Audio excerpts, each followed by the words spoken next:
السلام عليكم ورحمة الله تعالى وبركاته. مرحبا بكم في قناتكم قناة إبداعات أم هاجر. إن الله وملائكته يصلون على النبي يا أيها الذين آمنوا صلوا وسلموا عليه تسليما. اليوم إن شاء الله غادي نقدم معكم واحد الوصفة اللي كيعشقها الكبير والصغير. غادي نبداو إن شاء الله على بركة الله. المقادير ما نطولش عليكم، غنحضر معكم لي كيش بمكونات بساط ومتوفرة في كل بيت، وحتى الحشوة إن شاء الله غادي نديرها بالطريقه ديالي على بركه الله. المقادير عندي هنايا 125 غرام ديال الزبده. الزبده تقدروا تستعملوا لا بواط، انا هنايا استعملت الزبده المزيانه اللي كنستعملوها للاكل. عندي هنايا لو بوافغ، عندي فلفل اسود، عندي اوريغو زعتر، وعندي هنايا بودره الثوم، عندي نص معلقه صغيره بودره الثوم، عندي ملح حسب الذوق. وغادي نستعملوا 250 غرام ديال الطحين. وغنبداو على بركه الله. غادي ناخذوا الطحين ديالنا، نحاولوا باش نغربلوه باش يتحيدوا منه الحبيبات اللي فيه. وهانتوما من بعد ما غربلناه غادي ناخذوا ثوم وملح، نديرو قليل من فلفل اسود حسب الرغبه. وغادي نستعمل زعتر، كيعجبني انا الزعتر فيها. وغادي نخلطوا هاد النواشف، وعاد نضيفوا دابا الزبده. بسم الله. الزبده تكون بحراره المطبخ هانتوما كي كتشوفوا باش يصدق معكم لي كيش. ونحاولوا نخدموا العجين ديالنا غير بالرؤوس الاصابع، ماشي نعجنوها ولا ندلكوها، نو. ونحاولوا ندخلوا نمزجوا الطحين مع الزبده غير برؤوس الاصابع كي كتشوفوا. غادي نستعمل لا ماء لا والو. هانتوما كي كتشوفوا الخليط ديالي الا تبعتوا غير المقادير اللي عطيتكم راه ما غاديش تحتاجوا الماء. هانتوما كي كتشوفوا ها هي العجين ديالنا بديك البيضاء ها هي تجمعات. هانتوما كي كتشوفوا راه ما كندلكوها ما حتى شي حاجه. هانتوما هاي المقادير اللي عطيتكم راه ما استعملتش ولو قطره ماء، ما استعملتهاش. صافي دابا غادي الخليط العجين ديالنا ها هو تجمع، ما كندلكوش كي قلت لكم. دابا غادي نديروها فواحد البلاستيك غذائي، وغادي نديروها فواحد البلاستيك غذائي ونديروها في الثلاجه مده ساعه، ومن بعد ان شاء الله نتلاقاو. نتوما دابا من بعد ما ارتاحت العجين ديالنا مده ساعه في الثلاجه، دابا غادي نحاولوا نسرحوها. نجيبوا واحد البلاستيك غذائي، نحاولوا اننا نديرو بلاستيك لتحت ونديرو فوقو ثاني باش نحاولوا نسرحوا لاباط ديالنا. بسم الله. نجيبوا واحد المزلك ونطلعوا باش نحيدها. ودابا على بركه الله غادي نحاول نقطع لاباط ديالنا على هذا الشكل. نحاولوا نقطعوها مزيان. هانتوما كي كتشوفوا من بعد ما قطعت على هذا الشكل غادي نحاول انني نهز العجين. نحاول نستعين نهز العجين بشويه، راكم عارفين. وهانتوما من بعد ما قطعت على هذا الشكل هانتوما كي كتشوفوا غادي نحاول انني نهز العجين. هانتوما كي كتشوفوا نحاول نهز العجين غير بشويه. هانتوما ونجيب المول ديالي اللي غادي نحط فيه لاباط، وغادي نحاولوا اننا نبداو نضغطوا. سمحوا لي نحيد لكم الطريقه. غنحاولوا دابا نضغطوا على هاد الجنيبات، هاد الحاشيات كي كتشوفوا نحاولوا نضغطوا مزيان. او ميم طو حنا كنضغطوا او ميم طو حنا كنطلعوا لاباط الحاشيات، كنطلعوا لاباط على هاد الشكل. هانتوما كي كتشوفوا غير حاولوا هاد الخويات ضروري انكم تورقوا عليهم مزيان بيديكم هكا، وتحاولوا انكم ديروا لاباط.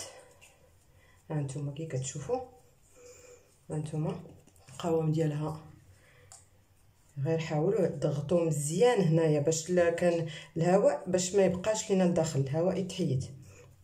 وغادي نكمل على هذه الطريقه نوريكم. من بعد ما نكملوا كلشي لي مول ديالنا غادي نحاولوا نثقبوا مزيان لاباط ديالنا، نحاولوا نثقبوها مزيان ونحاولوا نثقبوها من الحاشيات من هنا. هانتوما كي كتشوفوا نحاولوا نثقبوها حتى من هنا، وغادي نديروها في الثلاجه واحد ساعه، عاد نديروها في الفران باش طيب. وهانتوما خليكم معايا. وهانتوما لاباط ديال الكيش ديالنا من بعد ما دخلتها للثلاجه حتى شدات في راسها، دابا غادي ندخلها للفران بعد ما سخنتو على درجه الحراره 180. غادي نخليها طيب غير نص طيبه ونخرجها، ما نطيبهاش طيبه، ما نطيبهاش مزيان. وهانتوما معايا، وهانتوما الكيش ديالنا من بعد ما طابو نص طيبه. هانتوما الا كتشوفوني درت اللوبيا، ما قلتهاش لكم في الاول فاش قبل ما نخشيهم من الفران درت اللوبيا. تقدروا ديروا الحمص، المهم كديروا شي حاجه اللي ثقيله باش لاباط ما تطلعش لكم. انا درت اللوبيا. هانتوما كي كتشوفوا ها لاباط ديالنا نحاولوا ناخذوها غير بشويه، نحاولوا نحيدوا ليها بشويه. وانتم كي كتشوفوا غير نص طيبه، غير شدات شويه في راسها، وغادي نخليها تبرد عاد ان شاء الله نديروا ليها العماره ديالها. ونمشيو دابا باش نطيبوا الحشوه ديالنا. والحشوه ديالنا ديال الكيش اللي غادي نحتاج فيها انايا هنايا، خديت صدر ديال الدجاج اللي قطعته بتيدي كي كتشوفوا على هذا الشكل. تقدروا ديروا لادان، تقدروا ديروا الكفته، نتوما الحشوه تبقى اختياريه. عندي هنايا بصله مفرومه، عندي كي كتشوفوا الفطر شامبينيون قطعته تا هو بتيدي، عندي ربيع ومعدنوس، عندي الزعتر ناشف، غنحتاج زيت الزيتون. وكي كتشوفوا هنا البوافرون عندي بالالوان، عندي هنا لورانج، عندي الفيغ، وعندي الزيتون اللي كتشوفوا قطعته تا هو طروفه صغار، وحتى البوافرون جون، وعندي هنايا الغوج. غادي ندير واحد اللون ان شاء الله، ندير ميكس بين لي بوافرون، وكيعطي واحد اللون زوين في ليكيش ديالنا ومذاق زوين. وغنحتاج هنايا الثوم اللي قطعته فرمته على هذا الشكل، جوج فصوص ديال الثوم. وغنبداو على بركه الله نسخنوا لا بلاك ديالنا اللي غادي نستعملوا فيها نطيبوا فيها الحشوه. غادي نديروا شويه ديال زيت الزيتون، اللي بغى يستعمل الزبده يقدر يستعمل الزبده. غادي ناخذوا دابا البصل هو الاول باش ينزل لينا، كنعرفوا البصل باش ينزل. هانتوما كي كتشوفوا التوابل ما قلتهاش لكم، ولكن انا اوميم طو كنستعمل. وهانتوما معايا غادي نديروا الملح حسب الذوق باش تهبط لينا البصله. غنديروا القليل من الفلفل الاسود،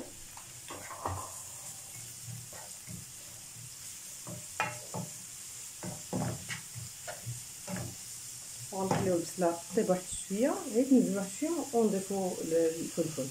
نتوما من بعد ما البصله بدات كتهبط غادي دابا نضيف الفلفل، بصله، ثوم، والزيتون.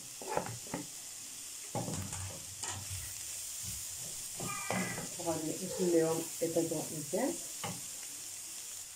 ودابا غادي نضيف الشامبينيون اللي قطعته حتى هو قطع صغيره، وغادي نضيف الربيع، وغادي نخلي المكونات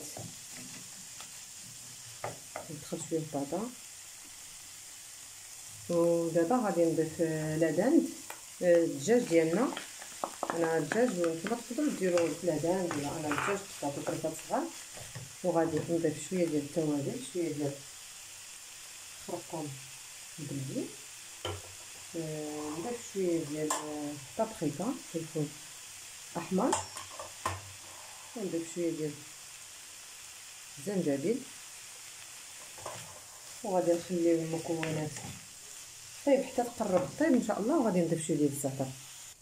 وها نتوما من بعد ما طابت الحشوه ديالنا كي كتشوفوا غادي نضيف واحد شويه ديال الزعتر، كيجي فيها الزعتر زوين. وكي كتشوفوا لي كولور ديال الفلفله الصفراء الحمراء عطات واحد لا كولور زوين. دابا نخليها تبرد حيت ما غاديش نديروها هي سخونه حتى تبرد ونكملوا بقيه المراحل.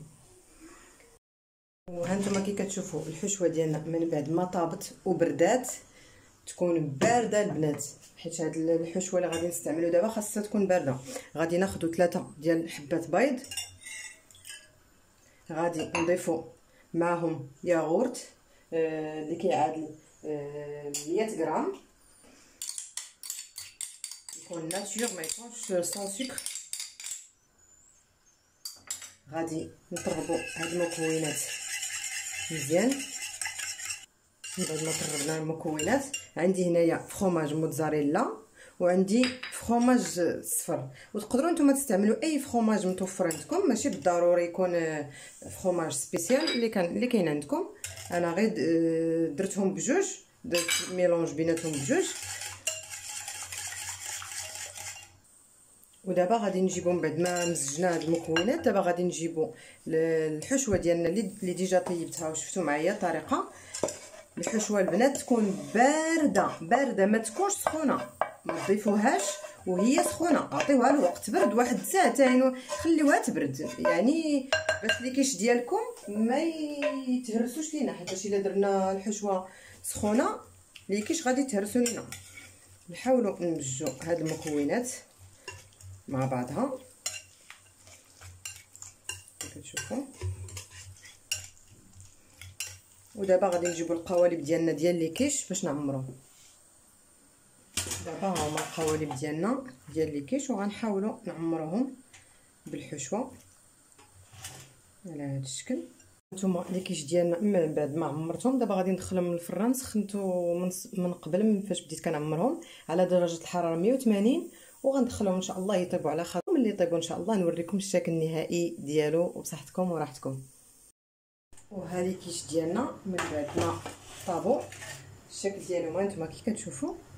غادي نشارك معكم، نحاولوا غير بشويه نحيدوا. هانتوما كي كتشوفوا الشكل ديالهم كيجا ما تلصقوا ليا ما والو. ولي كيش ديالنا بصحتكم وراحتكم، نتمنى انهم ينال الاعجاب ديالكم وانكم تجربوهم وتبارطاجيوهم مع الحباب والصحاب. وخليت لكم الراحه، دمتم في رعايه الله وحفظه. السلام عليكم.